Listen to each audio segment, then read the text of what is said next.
चमन हुकूमत की जानिब से कोरोना वबा के तनाज़ुर में शुरू किए गए एहसास एमरजेंसी कैश प्रोग्राम के तहत मुल्क भर में रकम की तकसीम की जा चुकी है, मगर चमन शहर में अभी तक किसी भी गरीब को पैसे नहीं मिले, जिनको पूरी तरह SMS भी मसूल हो चुके हैं।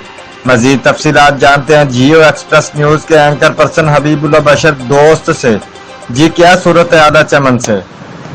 हाजी, चमन हुकूमत की जानिब से कोरोना वबा के तनाज़ुर में शुरू किए गए हसास इमरजेंसी कैश प्रोग्राम के तहत मुल्क भर के 57,40,457 मुस्तहिक खानदानों में 68 अरब 88 करोड़ 54,84,000 रुपए की इमदादी रकम तकसीम की जा चुकी है, मगर बदकिस्मत नाफुरसान शहर चमन में अभी तक किसी को 1 रुपया भी नहीं मिला है।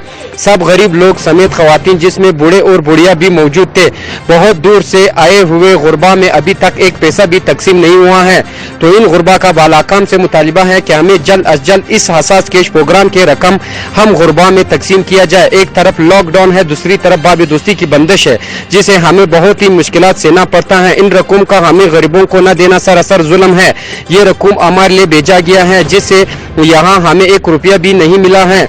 तो इन लोगों ने इस रमजान की बबरकत महीने की कुछ राशन ले जाने की इच्छा रखी है, लिहाजा इलाके की गुरबा बहुत ही मजबूरी के साथ अपनी जिंदगी गुजार रहे हैं। शुक्रिया हबीबुल्लाह बशर तफसीलात से आगाह करने के लिए।